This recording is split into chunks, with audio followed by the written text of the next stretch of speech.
नमस्कार, आपका बहुत स्वागत है। मैं इरम शेख और आप देख रहे हैं इनकलाब हिंदी।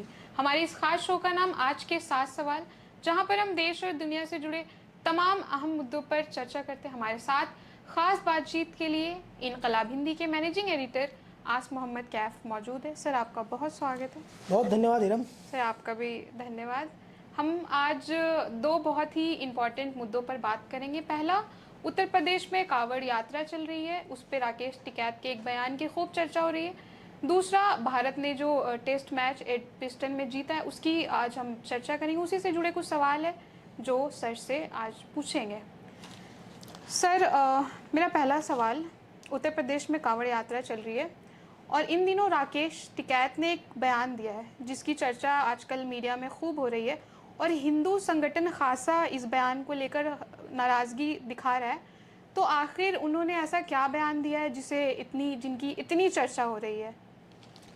इरम, मैंने राकेश टिकैत साहब को एक्चुअली बहुत पहले से बचपन से फॉलो किया है। जी। और मैंने इनके पिता चौधरी महेंद्र सिंह टिकैत दिवंगत जी। का भी इंटरव्यू किया था लगभग 2003 और 4 में। अच्छा, मेरा उनसे परिचय था और मैंने कई रिपोर्टिंग्स भी उनकी की, इंटरव्यूज़ भी किए। पिछले कुछ समय से राकेश टिकैत जो है वो इनका एक नायाब अंदाज़ होता है कोई भी बात कहने का। जी। चौधरी महेंद्र सिंह टिकैत का भी नायाब अंदाज़ था।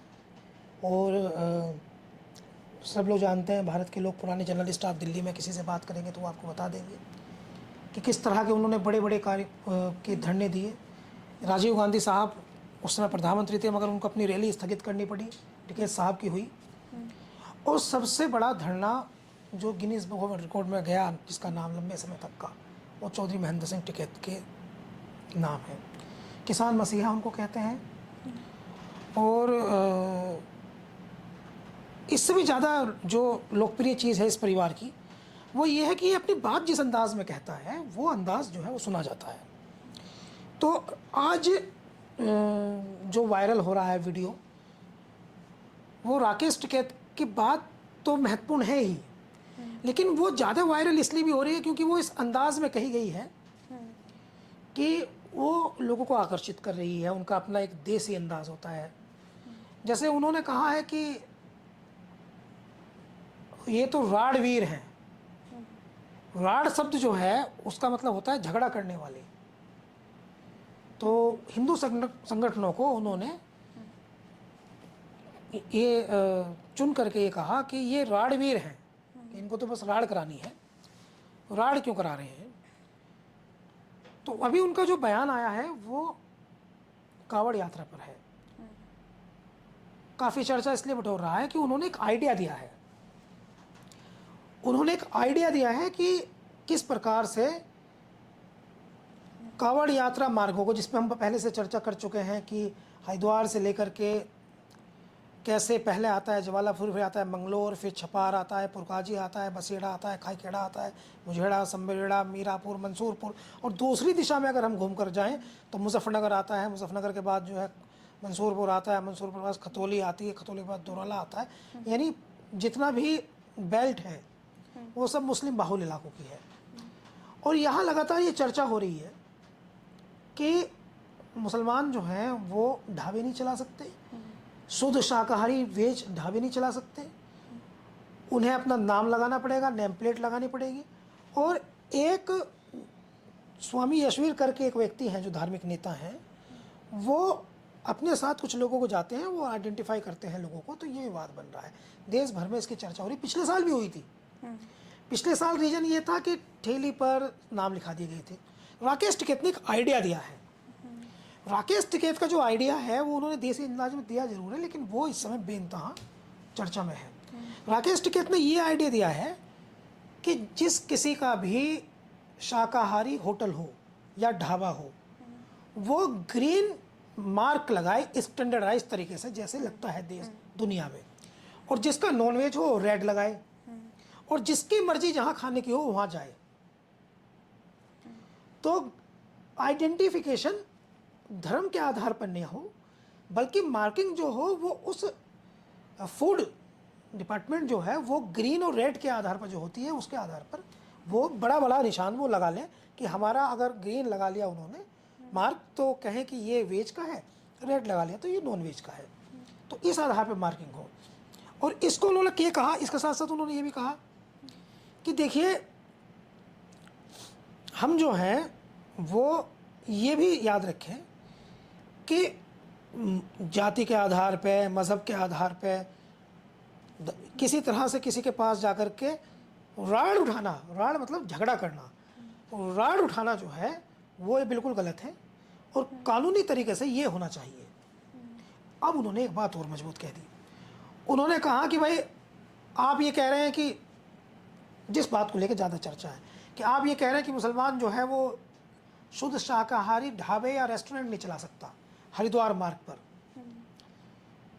तो ये बहुत सारे रेस्टोरेंट हैं जो नॉनवेज के हैं, इनके मालिक जो हैं वो हिंदूज़ हैं, तो ये कैसे चला रहे हैं? तो क्या आप प्रतिबंधित करना चाहते हैं कि शाकाहारी चीज़ें मुसलमान नहीं बेचेगा और नॉनवेज चीज़ें जो है वो हिंदू नहीं बेचेगा? तो ये बांटने की जो पॉलिटिक्स है ये बिल्कुल नहीं होनी चाहिए। जो देश का कानून है उसके हिसाब से आप जो शाकाहारी है उसमें ग्रीन लगा लीजिए और जो मांसाहारी है उसमें रेड लगा लीजिए, जिसकी जो मर्जी है वो निशान देख करके अंदर खाना खाना चले जाएगा। सर, कांवड़ यात्रा के दौरान ये सबसे बड़ा पर्व माना जाता है, धार्मिक महोत्सव माना जाता है।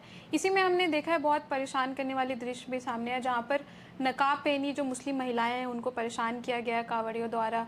एक गाड़ी में वो मौजूद थी, फिर उस गाड़ी के साथ तोड़फोड़ की गई, फिर वो डर के वहाँ से भाग गई।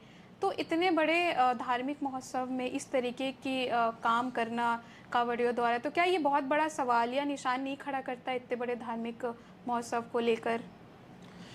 देखिए इरम, आपने अगर देखी है संख्या, मैं बहुत स्पष्ट बात करता हूँ। एक्चुअली मैं बिल्कुल बायस्ड बात नहीं करता और चीज़ों को छान कर देखना पसंद करता हूँ। ये संख्या है 2 करोड़ से ज़्यादा कांवड़ियों की। बहुत अधिक आस्था होती है इनमें, हमने खुद देखा है। आप मेरे साथ चलिएगा, मैं दिखाऊंगा। हजारों की तादाद में कांवड़ियों के पैर में छाले पड़ जाते हैं। नीले रंग की एक दवाई होती है जो उनके पैर में, हाथ में, पैर में डाल देते हैं, पूरा पूरा नीला हो जाता है। पिंडलियाँ सूज करके, ये नीचे की पिंडलियाँ सूज करके इतनी इतनी मोटी हो जाती है।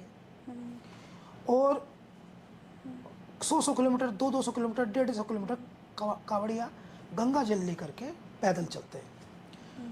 उनको आपस की बातचीत में नाम लेके नहीं पुकारते इस अवधि में। उनके जो परिवार के लोग हैं तब तक प्याज लहसुन नहीं खाते, छोंक नहीं लगाते जब तक परिवार का उनका सदस्य वो कांवड़ लेने गया होता है। ये प्रबल आस्था और प्रबल श्रद्धा वाली यात्रा है। और हिंदू धर्म में कांवड़ यात्रा का बड़ा महत्व है। अगर आप किसी सनातनी हिंदू धर्म के विद्वान से बात करें तो वो भी बता देंगे कि कांवड़ यात्रा जो है मुख्य थे वो उनके आराध्य देव, जिन्हें सर्वाधिक सम्मान हासिल है, आराध्य देव शिव जी से के लिए है। उनको जब गंगा जल लेकर आना और शिव जी को अर्पित करना जो स्थानीय लोगों में होता है, तो ये उसका भाव है, यानी उनकी पूजा है ये। तो इस आयोजन में, इतने बड़े आयोजन में जिसमें 2 करोड़ से 3 करोड़ लोग प्रतिभाग कर रहे हों, उसमें कुछ लोग ऐसे भी जाते हैं, मुट्ठी भर लोग हैं भी, जो कांवड़ यात्रा को या कांवड़ियों को बदनाम करते हैं। एक सच्चा और अच्छा हिंदू जो कांवड़ लेने जा रहा है, श्रद्धा भाव से जा रहा है, वो कभी ऐसी हरकत नहीं करता। ये कुछ गुंडा तत्व हैं जिसके लिए सबको समझना पड़ेगा कि वो श्रद्धा भाव से ना जा करके, या उनका जो थॉट प्रोसेस है वो अलग है, भावनात्मक तौर पर वो उतने मजबूत नहीं है जितना कोई दूसरा श्रद्धा भाव से है, तो उनका थॉट प्रोसेस दूसरा है।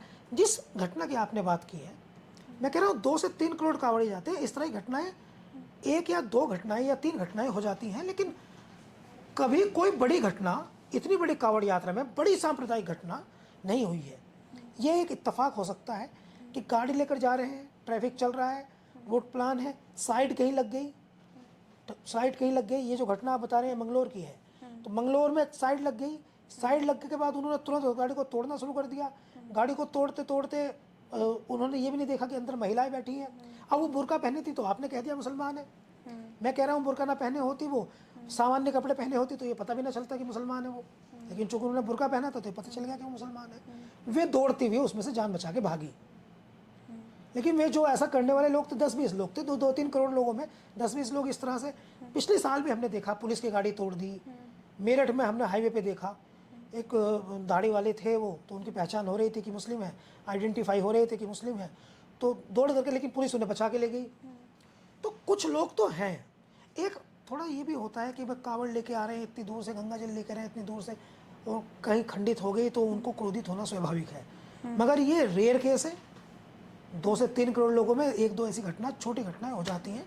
इसको लेकर के इतने बड़े आयोजन पर, इतने बड़े श्रद्धा भाव पर वो प्रश्न चिन्ह लगाना वो उचित नहीं है। ठीक, इसी पे अगला सवाल कि मुस्लिम समाज जो है हमेशा से ये कावड़ जैसे जो महोत्सव है इसमें पार्टिसिपेट करते नज़र आए, बड़े पैमाने पर सिविल और तंबू लगाते हमेशा से नज़र आए। लेकिन इस बार के कावड़ यात्रा पे पिछले बार के कंपैरिजन में बहुत डिफरेंसेस है। खबर आ रही है कि पिछले बार के मुकाबले बहुत कम ऐसे मुस्लिम्स हैं जो तंबू या शिविर लगाते दिखाई दे रहे हैं। तो इसके पीछे का वजह क्या है? मुस्लिम ऐसे धार्मिक इस जगहों पे पार्टिसिपेशन कम क्यों हो रहा है मुस्लिम का?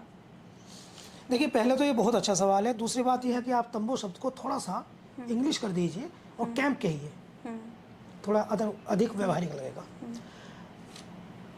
अभी तो एक तो ये है कि एक तो मुसलमानों में ये मैसेज चला गया है कि वो कई मामलों में आप देख लीजिए कि वो एक प्रकार के दुष्प्रचार ने ये मैसेज दे दिया है कि मुसलमान जो है वो हिंदू धर्म के कार्यों में सहयोग जो है वो करता नहीं है, और अगर वो करता है तो वो कहीं थूकने का मैसेज दे दिया, कहीं खंडित करने का मैसेज कह दे दिया। झूठा मैसेज है, कोई आधारहीन मैसेज है। फिर अभी ये नेम प्लेट वाला इशू चल गया, फिर ये ढाबे वाला इशू चल गया, तो मुसलमान जो है वो बच रहा है। वो इसलिए बच रहा है कि हम पे कोई आरोप ना लगा दे। पहले बड़ी संख्या में कैंप लगते थे, पुलिस के सहयोग से लगते थे, प्रशासन के सहयोग से लगते थे, अब कम लग रहे हैं। तो पहले आपने देखा होगा ऐसी वीडियोस आती थी 8-10 साल पहले तक। देखिए, एक मुजफ्फरनगर के पूर्व सांसद हैं कादिर राणा। कादिर राणा की एक वीडियो वायरल हुई, कई लाख लोगों ने देखी। वो अपने हाथ से कावड़ियों को खाना खिला रहे हैं, भंडारा कर रहे हैं, खाना खिला रहे हैं। जबकि कादिर राणा की मुजफ्फरनगर की राजनीति में छवि जो है वो मुस्लिम नेता की है। मुस्लिम नेता की छवि हालांकि उन्होंने बदल दिया, वो छवि थोड़े थोड़े चेंज हो रही है। अब वो खुद को जो है सबके नेता के तौर पर पेश करते हैं, लेकिन एक समय उनकी हार्डकोर मुस्लिम नेता की छवि थी, थोड़ा चेंज है। तो वो कावड़ियों को अपने हाथ से खाना खिला रहे हैं, पूरी खिला रहे हैं, सब्जी खिला रहे हैं। कई नेता हम देखते हैं उनके हाथ दबाते हैं, पैर दबाते हैं। कई डॉक्टर्स, मुस्लिम डॉक्टर्स जो हैं, अलीगढ़ मुस्लिम यूनिवर्सिटी का एक है मेडिकल एसोसिएशन है, उसको ऑर्गेनाइजेशन का नाम है सोच। उसमें बहुत बड़ी संख्या में MD और MS डॉक्टर्स जुड़े हुए हैं। वो कावड़ यात्रा कैंप लगाते हैं, दवाइयाँ देते हैं उनको, सारे मुस्लिम डॉक्टर हैं। तो ये सब करते हैं, लेकिन अभी इसकी संख्या जो है वो बहुत, सही बात आप कह रही हैं, बहुत कम हो गई है। और उसकी वजह ये है कि ये कहीं मान लीजिए पर्पस तो हो अच्छा करने का, और भीड़ के अंदर कोई असामाजिक तत्व हो, वो झूठ बोल के अफवाह फैला दे। तो जब तक अफवाह का फैक्ट चेक होता है तब तक तो बहुत कुछ नुकसान इरम हो चुका होता है, इसलिए वो प्रिकॉशन ले रहे हैं। सर, आगे हम भारत की जो शानदार जीत हुई है एजबेस्टन टेस्ट में, गुड, उस पर बात करेंगे। तो मेरा पहला सवाल यही है कि इस जीत का जो है वो भारत के लिए क्या मायने हैं? ये जो जीत इतनी बड़ी उसको हासिल हुई है। 58 साल की क्रिकेट में जो इंग्लैंड से भारत खेला है टेस्ट, उसमें 8 match Indian cricket team Edgbaston में खेली है टेस्ट, और 8 वो हार गई, एक और था वो ड्रॉ हुआ कपिल देव की कैप्टनशिप में। तो पहली बार जीती है, पहले तो इसकी ये इंपॉर्टेंस है। पहले दिन ही, जिस दिन मैच होता है, जैसे शुरुआत होता है, पहले दिन ही इंग्लैंड भारतीय क्रिकेट टीम पे हावी हो जाती है। 58 साल के इतिहास में किसी मैच को देख लीजिए, और 5 दिन तक भारतीय क्रिकेट टीम से वो प्रेशर ही नहीं उतरता। चाहे गुड़प्पा विश्वनाथ हो टीम में, सुनील गावस्कर हो, नवाब पटौदी रहे हों, उसके बाद के तमाम लोग बड़े बिग प्लेयर्स खेले देश के, दिलीप वेंगसरकर हो, अजहरुद्दीन भी खेले, तेंदुलकर हो, कपिल देव हो, पूरी हिस्ट्री देख लीजिए, सौरव गांगुली हो, राहुल द्रविड़ हो, विराट कोहली हो, जितने खिलाड़ी रहे हैं, पहले दिन इंग्लैंड हावी हो जाता है और 5 के 5 दिन तक इंग्लैंड हावी रहता है। ये हिस्ट्री है। पहली बार हुआ है कि भारत पहले दिन से इस टेस्ट में हमको परिणाम दिखता है कि भारत ने एक टेस्ट जीत लिया। भारत ने एक टेस्ट ही जीता, आप 5 दिन देखें, 5 दिन इंडियन क्रिकेट टीम ने इंग्लैंड को डोमिनेट किया। पहले दिन भारत ने 600 के आसपास रन बनाए, 269, फिर दूसरे दिन बढ़त रही, तीसरे दिन तेज खेल के 400 रन बनाए, 600 का लक्ष्य दिया और 336 रन से हरा दिया, जो विदेशी धरती पे भारत की सबसे बड़ी जीत है, इंग्लैंड में सबसे बड़ी जीत है। तो ये जो जीत है इसके बहुत बहुत बहुत बड़े मायने हैं। ये बहुत शानदार जीत है, बहुत ऐतिहासिक जीत है। और ऐसी परिस्थिति में जब टीम के पास उनके 5 बड़े प्लेयर ना, विराट कोहली नहीं, रोहित शर्मा नहीं, रविचंद्रन अश्विन नहीं, मोहम्मद शमी नहीं, तो 5 बिग प्लेयर उनके पास नहीं थे, इसके बावजूद ऐसी जीत हासिल करना टीम इंडिया के लिए काफ़ी उनका आत्मविश्वास बढ़ाने में योगदान करेगी। सर, इस टेस्ट के सीरीज़ के स्टार्टिंग से ही शुभमन गिल की कप्तानी पे बहुत सारे सवाल उठे हैं, लोगों ने बहुत सारे सवाल उठाए, तो क्या ये टेस्ट जीतने के बाद वो सारे सवाल के जवाब मिल गए हैं? देखिए, कप्तान का पहले सबसे जो भी खेल हो, खेल तो कोई भी हो, जो भी टीम गेम होता है, चाहे बेसबॉल हो, चाहे फुटबॉल हो, चाहे क्रिकेट हो या हॉकी हो, जो भी टीम गेम होता है, तो उसमें सबसे पहला रोल तो होता है कप्तान का परफॉर्मेंस का। हाल ही का एक मैं आपको बता दूं, दुनिया में एक कप्तान ऐसे भी हुए हैं जिन्हें उनके खेल की वजह से नहीं, उनके ब्रेन की वजह से खिलाया जाता था। वो न्यूजीलैंड के कप्तान थे माइक ब्रेली। उनका ब्रेन इतना शार्प था कि उनको इसलिए खिलाते थे क्रिकेट टीम में सिर्फ कप्तानी करेंगे, रन भले ही ना बनाए लेकिन वो सिर्फ कप्तानी करेंगे, ब्रेन उनका काफ़ी अच्छा था। तो लेकिन आज के दौर का जो वर्ल्ड गेम है, उसमें लीडरशिप फ्रॉम फ्रंट का सीन है। जो लीडर है उसको फ्रंट पे लेकर परफॉर्मेंस देनी पड़ेगी। लीडर जो फ्रंट पे लेकर परफॉर्मेंस देता है, टीम उससे सीखती है। तो शुभमन गिल ने क्या किया? शुभमन गिल ने उन्होंने पहली पारी में 269 बनाए, दूसरी पारी में भी उसने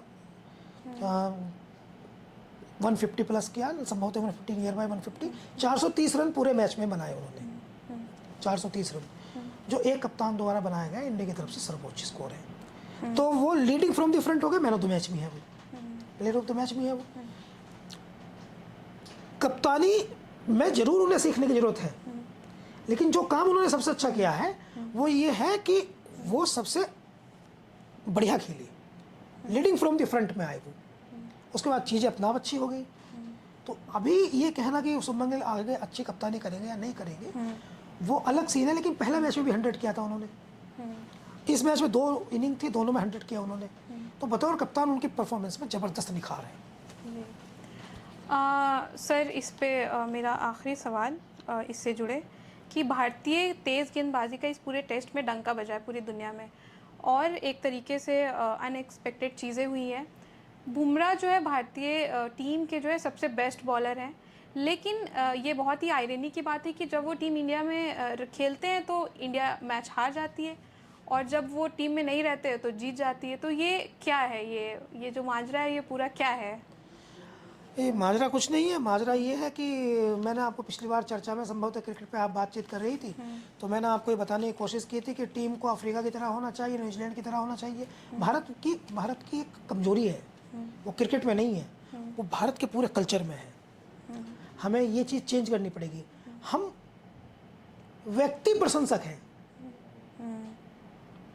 किसी एक व्यक्ति को लेकर के हम उसको ज़्यादा डिपेंडेड हीरो बना लेते हैं। पहले हमने क्या किया कि हमने एक दौर था कि हमने सचिन तेंदुलकर को हीरो बना लिया, फिर विराट कोहली को बना लिया, बुमराह को बना लिया। जब टीम गेम होता है ना, तो पूरी टीम को खेलना पड़ता है। एक आदमी अकेला सोलो गेम थोड़ी है क्रिकेट सोलो गेम नहीं है। शतरंज थोड़ी खेल रहे हैं हम, क्रिकेट सोलो गेम नहीं है, क्रिकेट टीम गेम है। तो टीम के पूरे खिलाड़ियों को परफॉर्मेंस करना पड़ेगा। बुमराह पे आपने ज़्यादा भरोसा कर लिया था, तो दूसरे खिलाड़ी, इस पर पता नुकसान क्या होता है। मैं ईराम आज बहुत फैंटास्टिक बात बता रहा हूँ, आपको भी ये बोलूँ। मैं क्रिकेट में फिलोसफी ला रहा हूँ। आप किसी को कमतर मत समझिए, उसके अंदर आग लग जाती है।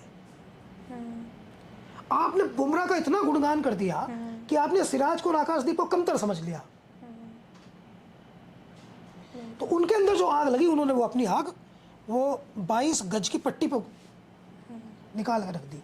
अपना कलेजा आकाशदीप ने और सिराज ने अपना कलेजा वहां निकाल के रख दिया। कह रहे यार तुम हमें कुछ समझ नहीं रहे, बुमराह को ही सब कुछ समझ रहे।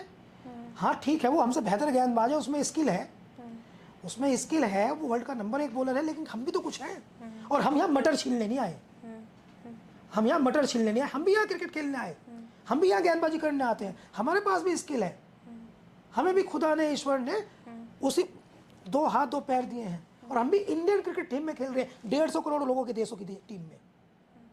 हमको भी तुम यार इतना अंडर एस्टिमेट मत करो, हमको भी नीचा मत दिखाओ। वो जो फायर उनमें आई, सिराज ने तो ऐसा ऑस्ट्रेलिया में भी किया था, और सिराज ने यहाँ भी किया। तो जो परफॉर्मेंस है उस फायर की है, फायर किए जैसे आपने कहा। इसी पे सर एक बहुत ही महत्वपूर्ण सवाल आखिर में मैं आपसे पूछना चाहती हूँ, ये आखिरी सवाल होगा।